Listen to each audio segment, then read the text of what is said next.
अस्सलाम वालेकुम। प्रोग्राम आईना के साथ ताहिर अहमद भट्टी आपकी खिदमत में हाज़िर है। और आज प्रोग्राम उस तसलसल में आगे तो बढ़ेगा, लेकिन उसका थोड़ा सा जिसे कहते हैं ना कि उसका जो टेक्सचर है वो उसमें मुकालमे की फ़ज़ा ज़्यादा होगी और food for thought and points to ponder upon, उस तरफ हमारा ज़्यादा फोकस रहेगा। और मैं आज की गुफ्तगू की इब्तदा एक ज़ैड बुखारी ने अपनी सरगुज़श्त में एक ऑटोबायोग्राफ़ी लिखी, जो उन्होंने, उसका नाम भी गालिबन सरगुज़श्त ही था। तो उसमें उन्होंने ये एक वाक़या लिखा जो बहुत काबिल गौर है कि जिस वक़्त सोसाइटीज़ टूटने, बनने और फिर टूटने और तबाह होने और फिर दोबारा उसमें से जी उठने के प्रोसेस में से गुज़र रही होती हैं, तो उनके अंदर किस किस तरह का ह्यूमन स्टफ़, किस तरह की सोचों के प्रोसेस में से गुज़र रहा होता है। वो कहते हैं जब पाकिस्तान की पार्टीशन बर सग़ीर पाक व हिंद की हो गई और ये फ़ैसला हो गया कि अब ये फ़लाँ फ़लाँ डेट को सब अफसरों ने, या किसने इधर रहना है, किसने वहाँ जाना है, तो उन दिनों वो बम्बे में ऑल इंडिया रेडियो के उसके स्टेशन डायरेक्टर थे। तो वहाँ उस दौरानिए में उन्होंने एक वाक़या ये कोट किया कि उनका एक दर्जा चहारम का, या जैसे पीए होते हैं इस तरह का एक उनका मुलाजिम था। तो वो ये अपने लेवल के अफसरों में बैठे बात कर रहे होते थे, तो वो कह रहे होते थे कि आप रुक जाएं, आप यहीं रहें, आप यहाँ वेल सेटल्ड हैं और कोई मसला नहीं है आपके लिए। लेकिन वो मुलाजिम जो इनको चाय वगैरह देने वाला था, वो आए, जब इनको अकेला देखे तो कहे साहब आप पाकिस्तान चले जाएं, आप ना यहाँ रुकें। इन्होंने 2-3 दफ़ा उसको इग्नोर किया।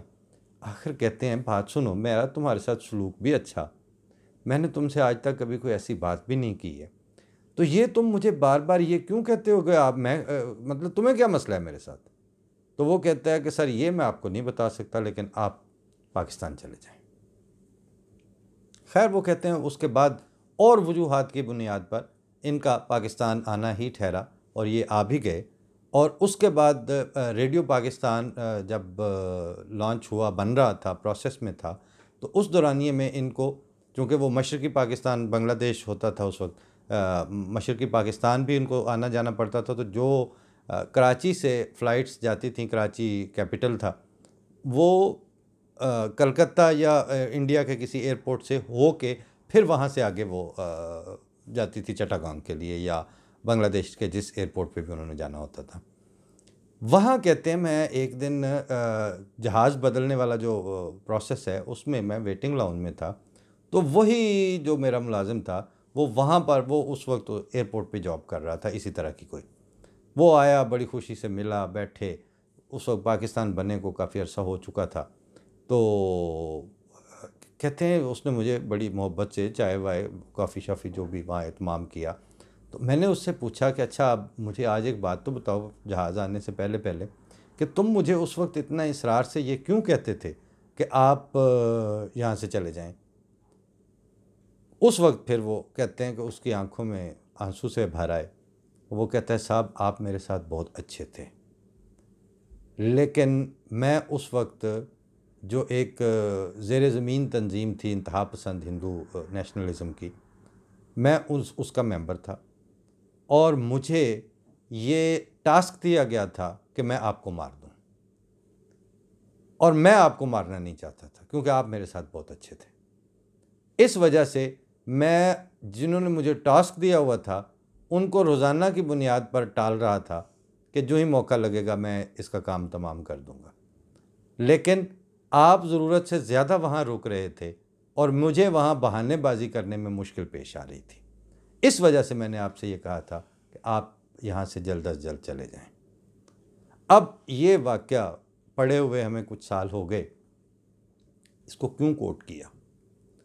इसलिए कि जिस वक्त आप किसी वजह के बगैर, किसी लॉजिक के बगैर, किसी आर्गुमेंट के बगैर कोई एक आध थीसिस, कोई एक आध एजेंडा घड़ के बना के वो अपने दर्जा चहारम लेवल की जो आमत व नास हैं उनके जहनों में इंजेक्ट करते हैं, फिर उसके बाद उनको एक ख़ास तरह की हुब्बुल वतनी, एक ख़ास तरह का नेशनलिज़म, एक ख़ास तरह का धड़े का पास करना और धड़ा जिसे कहते हैं पंजाबी में कुटना, यानी अपने धड़े का साथ देना है, ये सोचे बगैर कि आपका ज़मीर आपको क्या कह रहा है, आपके इंसानी औसाफ आपसे क्या तकाज़ा कर रहे हैं।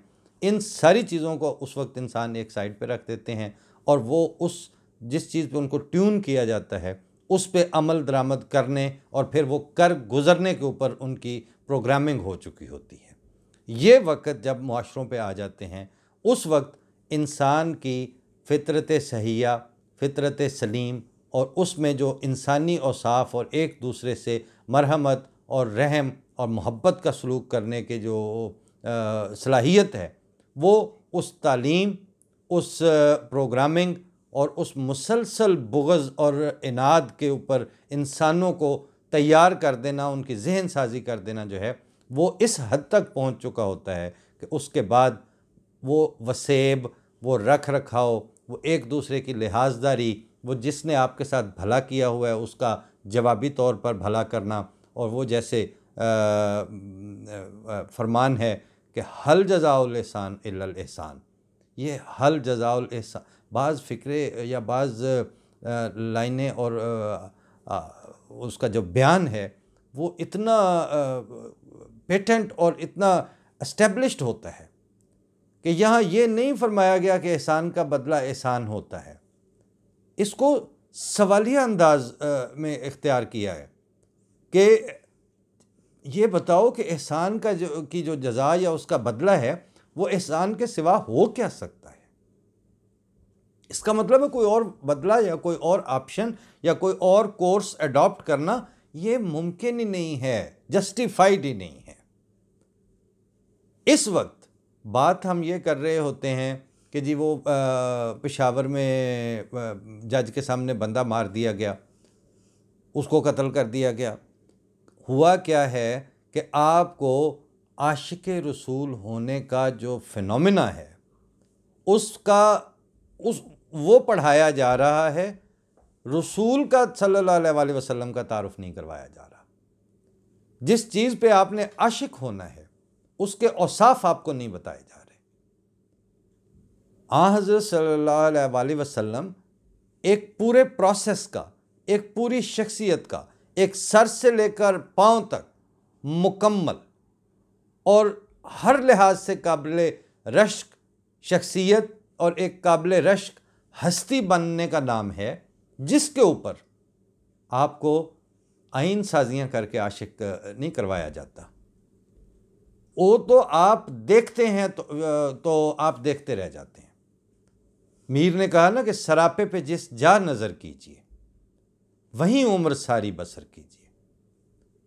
और इसको हमने रेडियो पाकिस्तान के ज़माने में वहाँ पर उन्होंने एक दिन सीरत तैयबा के हवाले से कुछ गुफ्तगू रखी, तो चूँकि मेरा प्रोग्राम था तो उन्होंने कहा जी आप आज इसमें क्या सुनाएंगे। मैंने कहा जी मैंने तो सीरत नबी सल्लल्लाहु अलैहि वसल्लम पर जो इस वक्त तक मुख्तलिफ़ नातें सुनी हैं, जो एक उसमें से मुझे मिसरा दर मिसरा ख़ुद को और शख्सियत को जस्टिफाई करती हुई दिखाई देती है और सुनाई देती है। मैं तो फिर वही आज अर्ज़ करता हूँ। तो वो फिर मैंने लाइव प्रोग्राम में बदरगाह ज़ीशान खैरुल अनाम वो सारी सुनाई, और उसमें एक एक लाइन में डॉक्टर मीर मोहम्मद इस्माइल साहब जो हैं उन्होंने एक एक लाइन में वो औसाफ एस्टेब्लिश करके और निथार के दिखाए हैं कि जिनके ऊपर आशिक होना बनता है। इस वक्त हज़रत सल्लल्लाहु अलैहि वसल्लम के जो मुआशरा साजी के और मुआशरे में इंसानी कदरों के क़याम के यानी ऐसे ऐसे औसाफ जो मादूम होती हुई मिटती हुई कदरें थी इंसानियत की, उनको कायम करने वाला वो जिस वक्त आप पहले बताएंगे तो उन्हीं को आप अगले सांस में किसी को जाकर उसका नाम पूछे बगैर मार देना या उसको जाके ये बता देना कि ये गुस्ताख है, इसको अदालत शायद देर लगाए फांसी देने में या कत्ल करने में या सज़ा देने में, तुम जाके फ़ौरन कर आओ। ये काम उस वक्त मुमकिन होता है जब आप उस इंसानों के उस तबके को, दर्जा चहारम को आशिक होना बता रहे हैं, आशिक रसूल होना बता रहे हैं, लेकिन जिस रसूल सल्लल्लाहु अलैहि वसल्लम पर उसने आशिक होना है, उनके औसाफ़ हमीदा, उनकी शख्सियत के ख़वास, वो कहाँ से कैसे वो हस्ती उस मकाम तक पहुँचती है और वो कितना लंबा प्रोसेस होता है। यानी उनकी जो ज़ाती एटीट्यूड्स होते हैं कि वो कहते हैं कि एक कोई बंदा, उनके जिस वक्त फ़तह मक्का हो चुकी थी तो उसमें एक खौफ महसूस हो रहा था, एक लरज़ने का अंदाज़ था उनके सामने आज़ सल्लल्लाहु अलैहि वसल्लम की सामने हाज़िर होते वक्त। तो आप सल्लल्लाहु अलैहि वसल्लम ने फरमाया, मुझसे क्यों खौफज़दा हो रहे हो? मैं तो एक ऐसी माँ का बेटा हूँ जो सूखे टुकड़े और पानी में भिगो के खाती थी। इस तरह यानी इंसानी सतह पर और इतना डाउन टू अर्थ रहना। और फिर वो तो खैर सब ने वो वाक़या सुना हुआ है कि जैसे जैसे वो ऊँटनी दाखिल हो रही थी तो आप सल्लल्लाहु अलैहि वसल्लम का सर झुकता चला जा रहा था और ता वक्ते के ऊँटनी के कुजावे को छूने लगा। आप सल्लल्लाहु अलैहि वसल्लम को आप दुनियावी मनफ़ियत की खातिर और दुनियावी जो मर्तबे हैं और दुनियावी सीटें और सियासी सीटें और सियासी पॉइंट स्कोरिंग और सियासी अकाउंट सेटलिंग के लिए इस्तेमाल करते हैं। आपको खुदा का खौफ नहीं आता? मतलब ठीक है, मैंने आगे कई प्रोग्रामों में ये कहा है कि जो एक मजमूई तासुर उभरता है बाज़ फ़ैसलों से, बाज़ हरकतों से और बाज़ किस्म के इक़दामात से, उससे बिल्कुल इंसान ये सोचने पर मजबूर हो जाता है कि आप लोग खुदा को मानते ही नहीं हैं। अगर खुदा को मानते होते तो उसका खौफ करते। और अगला सवाल ये है कि किसी भी रसूल, किसी भी खुदा ताला के फ़रिश्तादे की जो अहमियत है या उसका जो मकाम और मर्तबा है, वो तो इस बात से मशरूत है कि उसको खुदा ताला ने भेजा है। और वो खुदा जिसको आम तौर पर इंसानों ने, आमतुन्नास ने नहीं देख रखा, उस खुदा के रहमान और रहीम होने का तारुफ करवाने के लिए उस रसूल को जो खुदा ताला का फ़रिश्तादा है, रहमत और राइफत को मुआशरे में अपनी ज़ात के हवाले से मुतारफ़ करवाना पड़ता है कि मैं जिसका नुमाइंदा हूँ उसके ये रंग हैं रहमत और राइफत के, ये मैं आपको दिखा रहा हूँ और अपने बर्ताव से दिखा रहा हूँ। और उन रसूलों का जो सरदार और अफजल रसूल था, उसको ही अल्लाह ताला ने रहमतुल आलमीन करार दिया।